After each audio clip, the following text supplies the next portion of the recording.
আসসালামু আলাইকুম রহমতুল্লাহ। এ পাশ দিয়ে যত দূর চোখ যায় শুধু গাছ আর গাছ।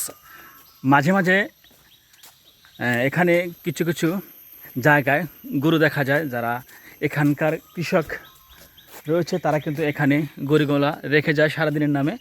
পরবর্তী সময় কিন্তু তারা এক সময় এসে তারা নিয়ে যায়।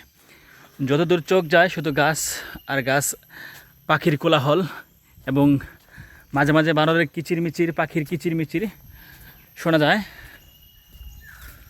আমি সামনে সামনে হাঁটছি আর আমার ছোট ভাই কিন্তু পিছনে পিছনে আছে। দুই ভাই মিলেই কিন্তু এখানে এসেছিলাম। আসলে মূলত উদ্দেশ্য হচ্ছিল যে বানর দেখার জন্য এবং বানরের সাথে কিছু ভিডিও তৈরি করার জন্য এসেছিলাম। মোটামুটি অনেক সময় ব্যয় করে এখানে এসেছি। যেহেতু অটোরিক্সা নিয়েছিলাম, সেই অটোরিক্সা কিন্তু সরাসরি সন্তোষপুর এসেছে, কিন্তু ওইখান থেকে ভিতরে তারা আসতে চাচ্ছিল না। এজন্য যারা এখানে আসবেন অবশ্যই তাদেরকে সাজেস্ট করব যদি বাইক নিয়ে আসতে পারেন সবচেয়ে বেটার হয়। বাইক নিয়ে আসলে আপনি একবারে যেখানে মূল ঘাঁটি ঠিক ওইখানটায় আপনারা আসতে পারবেন। এজন্য আমি আপনাদেরকে সাজেস্ট করব অবশ্যই এখানে আসার পূর্বে কিন্তু বাইক নিয়ে আসবেন। তাছাড়া একটি জিনিস পরিলক্ষিত এখানে দেখতে পাচ্ছেন, রাবার বাগানের ভিতরে কিন্তু আনারসের বাগান রয়েছে।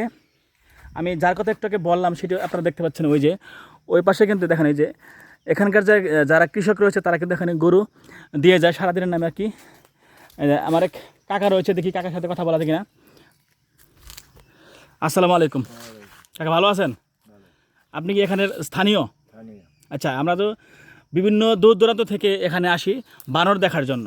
আসলে আমি তো বিভিন্ন ইউটিউব বা সোশ্যাল মিডিয়ায় দেখলাম যে অনেক ধরনের বানর রয়েছে, অসংখ্য বানর। কিন্তু আমি এখন এখানে এসে যা দেখতে পেলাম, আসলে বানরের সংখ্যা কিন্তু খুবই কম দেখলাম। আমি জাস্ট ওইখানে কয়েকটা বানর দেখলাম, ভিতরে কিন্তু কোনো বানর দেখতে পেলাম না। আসলে বানর দেখার জন্য কোথায় যেতে হবে এবং কী করতে হবে? লোক বেশি হলে বানর একটু ইয়ে থাকে, অন্য অন্য সাইডে থাকে, লোক দেখে ভয় হয় তো আজকে তো লোক কমই দেখলাম। কম। এখন চাপতাছে বানর। মানে এখন বানরগুলো সব ছড়িয়ে ছিটে আছে। হ্যাঁ, ছিটে ছিটে আছে যাই হোক, আসলে আপনার বাড়ি কি এখানেই? এখানে। আর এই যে এগুলা যে আপনার আনারস দেখতে পাচ্ছেন, এটা কি লিজ নেওয়া নাকি নিজস্ব জমি? এটা নিজস্ব জমিনে ফরেস্ট ডিপার্টমেন্টের জমিন, ফরেস্টের গাছ আছে, আমরাও কৃষি করি। আমি তো জানি সব এলো সরকারি জমি।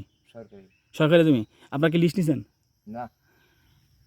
যাই হোক, এই বিষয়ে কথা না বলি। তো এই মুরব্বী কাকার কাছ থেকে আপনারা শুনতে পারলেন। এখন আমি আস্তে আস্তে মূল যে পয়েন্টটা, যেখানে আসলে বানরের সংখ্যা বেশি, ওই জায়গাটায় আমি যাওয়ার চেষ্টা করব। তো যাই হোক, দেখতে থাকেন আমার এই ভিডিওটা সম্পূর্ণ। আরও একটি সবচেয়ে গুরুত্বপূর্ণ বিষয় হচ্ছে, এখানে আসার পরে কিন্তু রাস্তা আপনারা হারিয়ে ফেলতে পারেন।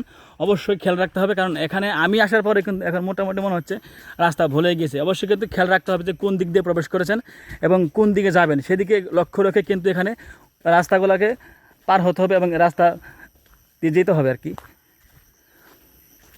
দেখ, মোটামুটি ওনার মুখের যে ভাষ্য আর কি বুঝতে পারলাম যে উনি মূলত হচ্ছে এখানের যে জমিগুলো কোনো লিস্ট নেওয়া হয় না, লিস্ট না নিয়ে কিন্তু মানে নিজ দায়িত্বে হয়তো এখানকার যে কর্মচারী রয়েছে তারা কিছু, মানে আমি সঠিক জানি না, মানে আন্দাজে বলতে হয়তো খেতে পারে, যার কারণে তারা চাষ করতে। কারণ সরকারি জমিতে যদি চাষাবাস করতে হয় তাহলে কিন্তু অবশ্যই এখানে লিজ নিতে হয়, লিজের মাধ্যমে কিন্তু চাষবাস করতে হয়।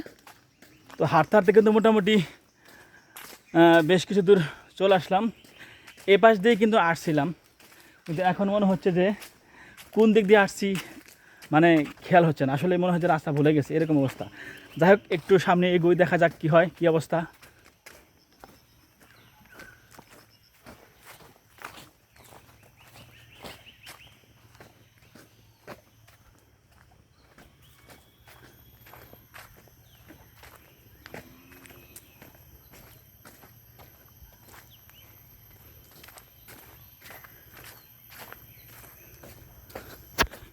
জি, আসলে সঠিক পথে আমরা হাঁটছি এবং যে জায়গাটা দিয়ে আমরা প্রবেশ করেছি ঠিক তার ধার প্রান্তে চলে আসছে।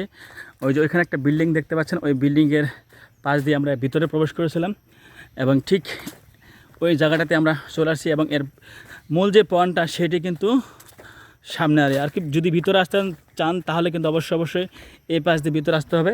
এবং ভিতরে কিন্তু প্রচুর এরিয়া, বিশেষ করে এখন যেহেতু সকালবেলা আমি আসছি, সকালবেলা একটু সমস্যা নাই, কিন্তু বিকেলবেলা অবশ্যই যদি অতিরিক্ত ভিতরে যান সেদিকে আপনারা লক্ষ্য করবেন, কারণ এক জায়গা থেকে আরেক জায়গায় আসলে কিন্তু অবশ্যই একটু মনের ভিতরে অন্যরকম একটা থাকে, কারণ সব জায়গার লোক তো একরকম না, এখানে কিন্তু বিভিন্ন ধরনের লোকজন এসে থাকে এবং বিভিন্ন সবসময় খেয়াল রাখবেন নিজের সেফটিকে বজায় রাখার জন্য, সুরক্ষা দেওয়ার জন্য।